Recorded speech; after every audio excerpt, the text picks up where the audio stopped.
नमस्कार, मैं हूं एहसान दानिश। आप देख रहे हैं कशिश का खास कार्यक्रम प्रदेश परिक्रमा। इस प्रदेश परिक्रमा में ऊपरी अनुमंडल मुख्यालय से तकरीबन 15 किलोमीटर दूर बाजपट्टी प्रखंड का ये इलाका है। बाजोपट्टी नरहा पंचायत में अभी हम पहुंचने ही वाले हैं।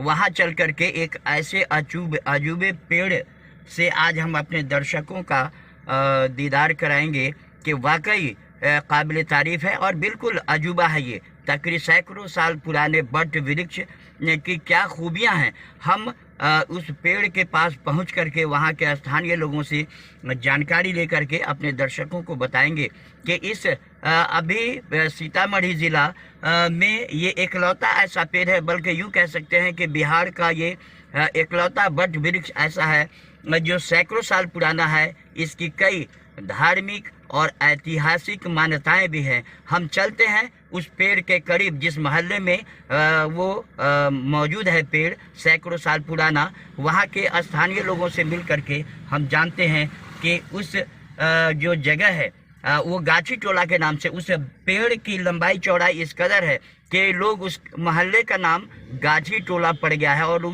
इस आसपास के पूरे ज़िला में उस मोहल्ले का नाम लोग गाछी टोला ही जानते हैं। तो चल करके देखते हैं कि क्या है महत्व उस बट वृक्ष का। वहाँ पे जो देवी देवताओं का स्थान है उसका धार्मिक और यूँ कहें कि ऐतिहासिक और धार्मिक, और साथ में जो वातावरण को क्या क्या वहाँ से लाभ मिलता है, वहाँ के लोग कितने खुश होते हैं वहाँ पहुँच करके, इन सारे पहलुओं पे हम नज़र डालने की कोशिश करेंगे। हम बस कुछ मिनटों के बाद हम उस गाछी टोला में जो बाजोपट्टी नरहा पंचायत का इलाका है, हम वहाँ पहुँच करके अपने दर्शकों को वहाँ की खूबियों के से रूबरू कराएंगे।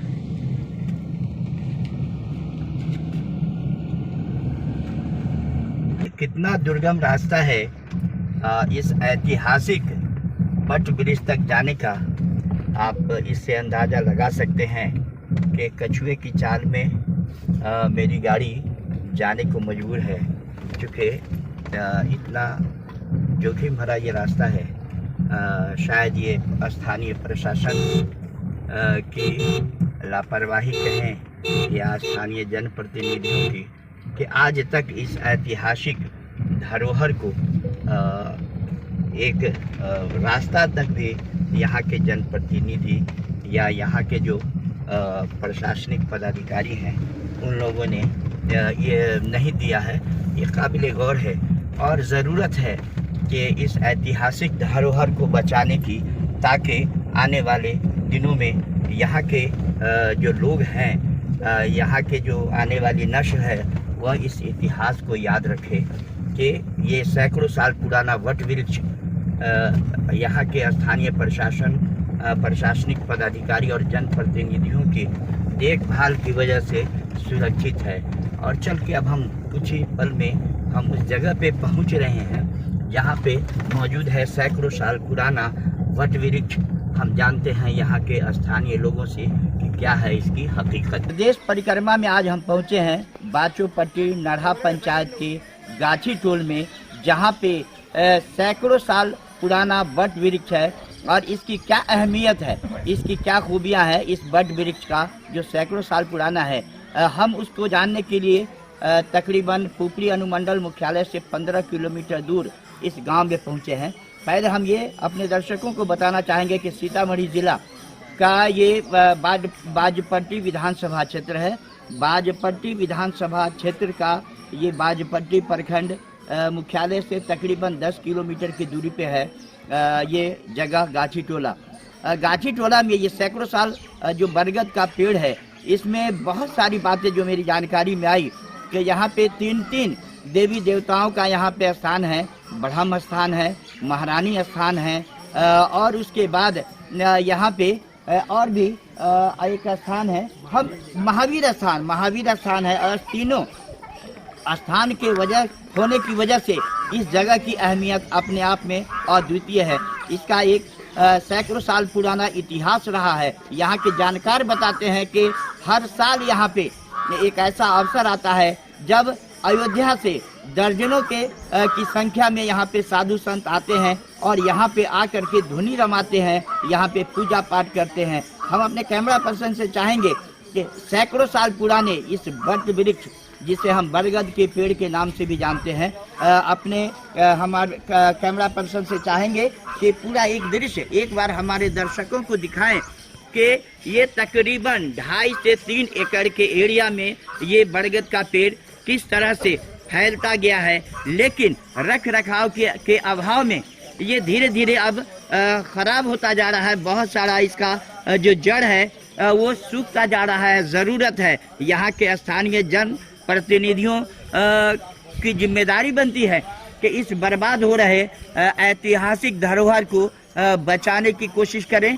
यहाँ पे हमने बहुत सारे जो यहाँ के स्थानीय जन प्रतिनिधि हैं, हमने उनसे भी बात किया और उन्हें यहाँ पे हमने रिक्वेस्ट किया कि आप वहाँ पे चल करके मुझे बताएं कि इस ऐतिहासिक धरोहर को बचाने के लिए आपके मन में कौन कौन सी बातें चल रही है। हमने बलहा में जो कृषि विज्ञान केंद्र है सीतामढ़ी का, वहाँ के कृषि वैज्ञानिकों से भी हमने बात किया है और इत्तेफाक से वो हमारे बीच यहाँ मौजूद भी हैं।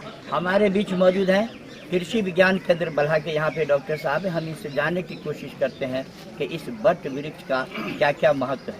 जी डॉक्टर साहब, आप बताएंगे तो क्या महत्व है इस वट वृक्ष का?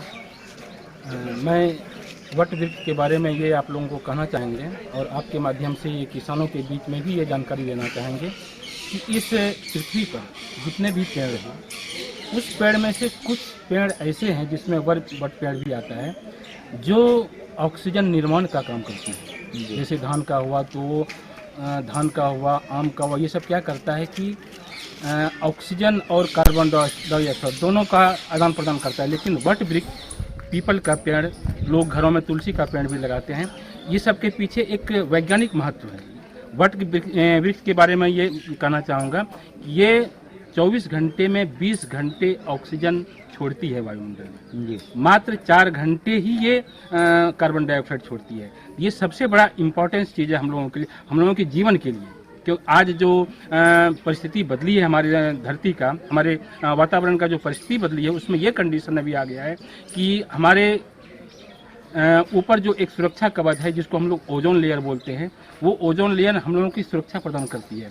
जितने भी अनावश्यक ये पदार्थ हैं, जितने भी अनावश्यक गैसेस हैं, उससे सुरक्षा हमारा ओजोन लेयर करती है। लेकिन आज जो हमारे वायुमंडल में ऑक्सीजन और कार्बन डाइऑक्साइड जो मुख्य रूप से गैस है, इनमें कुछ प्रतिशत में परिवर्तन आ गया है, जिसके चलते हमारा जीवन प्रभावित हो रहा है। आज से लगभग 50 साल पहले ये कंडीशन था, ये देखा गया था वैज्ञानिकों के द्वारा कि उस ओजोन लेयर में हल्का सा छेद हुआ था, और आज वो होल जो कि एक फुटबॉल की तरह उस टाइम 50 साल पहले छेद हुआ था, आज वो छेद फुटबॉल के मैदान के आकार का हो चुका है। और ये परिस्थिति अगर बनी रही तो हम लोग का जीवन काफ़ी प्रभावित होगा। तो इसमें ये प्लांटेशन और रासायनिक खाद और उर्वरक का जो प्रयोग करते हैं, इसकी बहुत बड़ी भूमिका है। तो हम लोग चाहेंगे कि वट वृक्ष, पीपल का पेड़ और तुलसी का पेड़, इसका निरंतर हम लोग इसको बचाने का प्रयास करें। अभी हमारे बीच में जनप्रतिनिधि भी मौजूद हैं, मैं उनसे भी आग्रह करूंगा कि अगर हमें अपने जीवन की रक्षा करनी है तो ऐसे पेड़ों को लगाना बहुत ही आवश्यक है, जो हमें जीवन प्रदान करती है। डॉक्टर साहब ने बहुत बड़ी बात कही कि ये जो बरगद का पेड़ है, ये बड़ा ही महत्व है और इसका ये हमेशा ऑक्सीजन ही देता है, जो हमारे जीवन के लिए बहुत ही ज़रूरी है। हम हमारे साथ एक और भी डॉक्टर साहब हैं जो कृषि विज्ञान केंद्र से आए हुए हैं। जो भी इसका जो तना ये क्षतिग्रस्त हुआ है, इससे बचाने के लिए इसमें कीट का प्रकोप खुला दिख रहा है। जी जी। और इसमें कीट से बचाव के लिए हम किसी रासायनिक दवा का इस्तेमाल नहीं करेंगे। इसके बचाव के लिए हम स्थानिक स्तर पर वनस्पतिक कीटनाशक बनाएंगे और उसको हम इस पे इस्तेमाल करेंगे। और हमारे उपस्थित जो किसान हैं उनको भी मैं बताना चाहता हूँ कि वनस्पति कीटनाशक बनाना आपके लिए बहुत ही आसान है। इसमें 5 लीटर देसी गाय का पेशाब चाहिए, गोमूत्र, और उसमें 2 किलो नीम की पत्ती चाहिए, 12 धतूरे का फल चाहिए, हर श्रृंगार की पत्ती 50 ग्राम चाहिए, तंबाकू की पत्ती या तंबाकू का डंठल ये 100 ग्राम चाहिए, इसके बाद आपको हरसिंगार की पत्ती चाहिए और बबूल की पत्ती 50 ग्राम चाहिए। साथ साथ आपको 100 ग्राम कूटा हुआ लहसुन ये चाहिए। इस सब को एक साथ पीस करके 5 लीटर गोमूत्र के साथ पकाते हैं और इसको धीमी आंच पर पकाते हैं। जब हमारी आधी मात्रा पक जाती है, यानी 5 लीटर पककर 2.5 लीटर में बच जाए, तब हम पकाने के काम बंद कर देते हैं और उसको हम छान लेते हैं। छानने के बाद उसमें 250 मिलीलीटर नीम का तेल उसमें मिला देते हैं। अब हमारे पास 2.25 लीटर कीटनाशक हो गया। उस कीटनाशक का प्रयोग प्रति 1 लीटर पानी में 4 ml के दर से घोल करके हम पूरे पेड़ पर करने की सलाह देंगे। इसमें जितने भी हमारे शत्रु कीट है वो नष्ट हो जाएंगे। दूसरा, राष्ट्रीय जैविक केंद्र के द्वारा वेस्ट डिकम्पोजर कल्चर बनाए गए हैं। उस कल्चर का प्रयोग करके, यानी कि उस कल्चर का एक छोटा सा डिब्बी आता है जिसका कीमत 20 रुपया है। वो कृषि विज्ञान केंद्र से आपको निःशुल्क मिल सकता है। उससे आप 200 लीटर कल्चर बना सकते हैं। कल्चर बनाने के लिए क्या है, एक प्लास्टिक का ड्रम लेंगे जिसकी क्षमता 200 लीटर होगी। उसमें 2 किलो गुड़ मिला देंगे और इसके बाद जो कल्चर होगा उसको डालेंगे। 7 दिनों तक छायादार जगह पर रखकर सुबह शाम लकड़ी के सहायता से उसको मिलाएंगे, घड़ी के दिशा में और घड़ी के विपरीत दिशा में। 8वें दिन वो आपका बनकर तैयार है। अब उसका भी प्रयोग, जो हमारा वेस्ट डिकम्पोजर का जो कल्चर है, उसका प्रयोग करके रोग और कीट दोनों से हम अपने पेड़ को बचा सकते हैं। यहाँ आप देख सकते हैं कि एक पेड़ से ये कितनी शाखाएं, या यूँ कह सकते हैं कि बरगद का जो जड़ है वो जमीन को पकड़ करके कितना सुंदर और मनमोहक दृश्य ये बना रहा है। ये वाकई काबिल तारीफ है और इस जगह का एक अपना अलग महत्व है। ये पूरा एक पेड़, इसी ज़माने में यहाँ के जो जानकार हैं उनका कहना है कि एक पेड़ जो महावीर स्थान के, ब्रह्म स्थान के ठीक पीछे था वो, लेकिन धीरे धीरे ये फैलते फैलते ये पूरे एरिया को कवर कर अभी तकरीबन 2.5 से 3 एकड़ में ये पूरा एरिया फैला हुआ है। हम चलते हैं, अभी जस्ट हमारे पीछे जहाँ पे जो स्थान है वहाँ पे कुछ लोग भजन कीर्तन में लीन है। हम उनसे जानने की कोशिश करते हैं कि आखिर इस जगह का क्या धार्मिक महत्व है।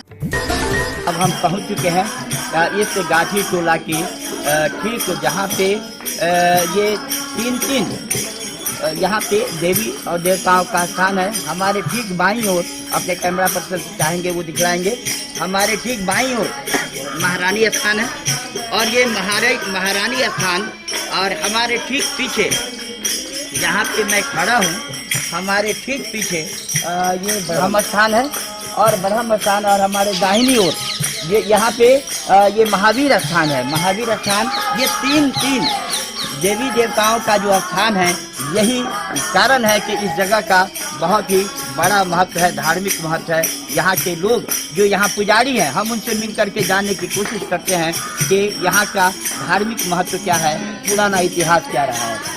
जी, आपसे हम ये जानना चाहेंगे जी कि आप यहाँ से के पुजारी हैं जी, कितने दिनों से हैं आप?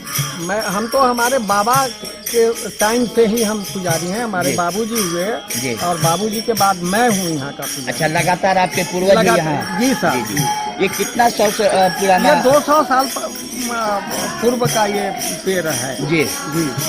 और यहाँ पे जो धार्मिक मान्यताएं हैं, जैसा कि सुनने में आया है कि यहाँ बहुत ही जो लोग भी मन्नतें मानते हैं उनकी पूरी मन्नतें पूरी होती है, इसके बारे में क्या कहना है? जी, यहाँ पर तो बहुत दूर दूर का लोग आते हैं और यहाँ मान करके जाते हैं, और जब उनको भला हो जाता है तो बहुत आकर के इनको जो है सो पूजा पाठ करके इनका जो होता है अपना करके जाते हैं। जी जी। ये पहले सुनने में जैसा कि आ रहा है कि अयोध्या वगैरह से भी साधु संत लोग यहाँ पे आया करते थे जी। अभी और भी स्थानीय लोग हैं, हम इनसे जानने की कोशिश करते हैं कि कितना पुराना और गौरवशाली इतिहास इस गाठी टोले का है। हमारे बीच यहाँ मौजूद हैं राम शकल जी। आप मुझे ये बताएं कि इसका क्या इतिहास है, कितना 100 साल पुराना इतिहास? सर, ये तो बहुत पुराना पेड़ है। आज से जब से हम लोग को जन्म है तब से हम देख रहे थे यहाँ में 50-100 वो बड़े बड़े साधु नागा बाबा सब आते थे यहाँ पर धुनी गमा करके इस जगह को समझिए ये करते थे और रह करके 10 दिन 5 दिन किसी ठंडी के मौसम में आकर के यहाँ पर रहते थे। हमारा ग्रामीण लोग उनको दूध दे करके यहाँ में अपना भोजन पहनाते थे, हम लोग देते थे उनको। और माने पूरे यहाँ पर तो बहुत पंचायत के लोग मानते थे कि जो यहाँ का ये स्थल जो है बहुत पुराना स्थल है, इसलिए हम लोग बार बार आते हैं, सभी साल वो आते थे। अब तो कुछ दिनों से नहीं आ रहे हैं। चलिए, इन्होंने साफ तौर पे कहा है कि बड़े बड़े साधु संत यहाँ पे अक्सर पहले आया करते थे, लेकिन अब चूंकि ये काफ़ी लोग उपेक्षित महसूस कर रहे हैं यहाँ के लोग, जिसकी वजह से दूर दराज से आने वाले साधु संत अभी नहीं आ रहे हैं। लेकिन ज़रूरत है इसे बचाने की, इसके अस्तित्व को बचाने की। हमारे पास और भी लोग हैं, हम इसे जानने की कोशिश करते हैं। आप क्या चाहिएगा इसके विकास के लिए? हम तो सर यही चाहें कि मिट्टी भराई हो जाए, बाउंड्री हो जाए, एक शौचालय बन जाए जी, और एक सामुदायिक भवन बन जाए ताकि लोग यहाँ आवे जाए तो रहे थोड़ा ढंग से थोड़ा। जी जी, यही हम लोग चाहेंगे गांव वाले, और क्या चाहेंगे। गांव के लोगों के मन में ये बार बार सवाल आ रहा है कि कोई तो इसका उद्धारक पैदा होगा। यहाँ पे हमारे साथ एक वार्ड मेंबर है जो इस वार्ड से जीते हैं, और इत्तेफाक से ये पहले खुशकिस्मत वार्ड मेंबर हैं जो शायद बिहार में दूसरी बार जीते हैं। नहीं तो नल जल योजना में जितने भी वार्ड मेंबर थे सबको लोगों ने भगा दिया है। और इनका ये कहना है कि इसी देवी की कृपा है कि इन्होंने यहाँ पे एक रोड बनाया था, जिसकी वजह से यहाँ के लोगों ने फिर से इन्हें मौका दिया है। आप ये बताइए कि आप पहले भी वार्ड मेंबर थे जी, हम इस बार भी हैं, तो आखिर आपने कौन सा काम किया कि जिसकी वजह से लोगों ने आपको दोबारा वहाँ बना दिया? सर यहाँ रोड भी बनाए और अनेक जो भी काम है सब हम करते आ रहे हैं जी, और करते रहे, है ना। इसके विकास में आप और बेहतर काम करिएगा। बहुत बेहतर काम करना चाहते हैं। हमको खुशी है जब आप लोग आए हैं, इससे भी अच्छा काम हो, हर तरह के काम यहाँ हो, बढ़े, जैसा कि मतलब पूरे समाज देखे, दुनिया देखे। जी हाँ, ये इतना महत्वपूर्ण है ये जी, बहुत पूरे बिहार में पहला लगता है कि इतना 3 एकड़ में फैला हुआ ये पहला बरगद का पेड़ जी, है। पहला बरगद का पेड़ है। नहीं, हाँ, तो इसमें आप लोगों को बढ़ चढ़ के हिस्सा लेना चाहिए। जी जी, हिस्सा लेना चाहिए। अभी हम इस गाछी टोला के उस जगह मौजूद है जहाँ पे हमारे ठीक पीछे जो ये बरगद का पेड़ है, बट वृक्ष, उसका सबसे मुख्य जो पेड़ था वो हमारे ठीक पीछे था। यहाँ पे स्थानीय जो पूर्व सरपंच है ठाकुर जी, हम उनसे जानने की कोशिश करते हैं कि इस पेड़ के डेवलपमेंट के बारे में इनके पास क्या क्या जानकारियाँ हैं। ठाकुर जी, आप ये बताइए कि सबसे पुराना पेड़ यहाँ पे कौन सा है? सबसे पुराना पेड़ जो ब्रह्म स्थान के पाछे जो है वही पुराना पेड़ है। ये सामने वाला? सामने। अच्छा, इसके बाद ये बहुत ही घना वृक्ष था, बहुत पुराना पेड़ है, बहुत पुराना पेड़ है। यह बहुत ही दिनों से है, जो कि हमारे जन्म क्या हमारे पूर्वज से भी बहुत आगे की बात है। इसके बारे में अंत के बारे में तो हम नहीं बता सकते हैं कि कब के क्या है। चलिए, इन्होंने साफ तौर पे कहा है कि जो इनके पूर्वज थे उनके समय से भी बहुत पहले का है, और एक पेड़, उस पेड़ से धीरे धीरे ये डेवलप करते हुए आज 2.5 से 3 एकड़ के रकबा में ये पूरी तरह से फैल चुका है। हम चलते हैं, यहाँ पे जो जनप्रतिनिधि लोग आए हुए हैं, हम उनसे मिल करके हम जानने की कोशिश करते हैं कि इसके डेवलपमेंट के लिए, इसमें ये जो ऐतिहासिक धरोहर है या धार्मिक धरोहर है, इसके डेवलपमेंट के लिए इनके मन में क्या क्या भावनाएं जग रही हैं और इस पे उन लोगों का क्या इरादा बनता है। हमारे साथ इस वक्त मौजूद हैं बाछोपट्टी नरहा पंचायत के मुखिया के ये प्रतिनिधि हैं। हम इनसे जानने की कोशिश करेंगे कि आखिर ये जो बर्बाद हो रहा है बट वृक्ष, इसके बचाने के लिए इनके मन में क्या क्या बातें चल रही है। आप ये मुझे बताएं कि बड़ा ही ऐतिहासिक धरोहर आपके पंचायत में है, इसके बचाव के लिए आपके मन में कुछ ऐसी योजनाएं हैं क्या? देखिए, इसके बचाव के लिए हमारे मन में यही योजना है, इसको सबसे पहले बाउंड्री किया जाए। बाउंड्री करने के बाद इसमें जो है ना पेड़ जो सूख रहा है, कुछ रोग जैसा लगता है, इसमें कुछ दवा के भी उपचार किया जाए। उसके बाद हम लोग पंचायत समिति सदस्य है, पर माननीय प्रमुख महोदय जी है, हम लोग कोशिश करेंगे कि अपने फंड से जो भी होगा कोशिश करेंगे इसको हम लोग बाउंड्री करा के इसमें इसका बचाव करें। ये बरगद का पेड़ किस तरह से फैलता गया है, लेकिन रख रखाव के अभाव में ये धीरे धीरे अब खराब होता जा रहा है। बहुत सारा इसका जो जड़ है वो सूखता जा रहा है। ज़रूरत है यहाँ के स्थानीय जन प्रतिनिधियों की जिम्मेदारी बनती है कि इस बर्बाद हो रहे ऐतिहासिक धरोहर को बचाने की कोशिश करें।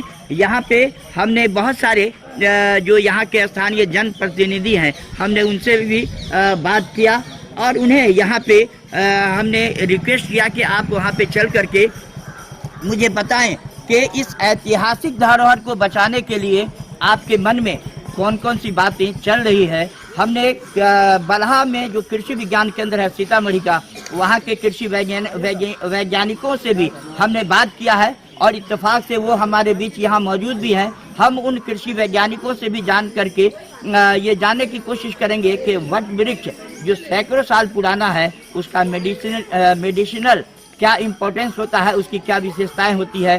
तो ये जो जगह है, मुझे ये लग रहा है कि बिहार में ये पहला ऐसा बरगद का पेड़ है जो सैकड़ों साल पुराना है और यहाँ पे 3 देवी देवताओं का स्थान भी है, जिसकी वजह से ये काफ़ी महत्वपूर्ण है। हम यहाँ के जो लोकल लोग हैं, जो यहाँ के पुजारी हैं, जो यहाँ पे पूजा पाठ करते हैं, हम उनसे मिल करके हम जानने की कोशिश करेंगे कि क्या इसका महत्व है। यहाँ पे बहुत सारे लोग इस स्थल को बच्चे लोग मनोरंजन के रूप में इस्तेमाल करते हैं, जो बुजुर्ग लोग हैं वो पूजा पाठ के लिए इस्तेमाल करते हैं।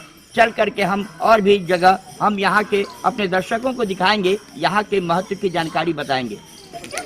हमारे ठीक पीछे जो बच्चे हैं वो इस पेड़ का इस्तेमाल अपने मनोरंजन के लिए करते हैं। यहाँ पे जब स्कूल से इन्हें फुर्सत मिलती है, छुट्टी मिलती है, तो ये बच्चे यहाँ पे आकर के झूलते हैं। ठीक हमारे पीछे जो छोटे छोटे बच्चे हैं, आप देख सकते हैं कि ये बच्चे इस पेड़ का आनंद अपने मनोरंजन के रूप में ले रहे हैं। वाकई यहाँ का जो नज़ारा है काफ़ी दिलकश और मनमोहन है।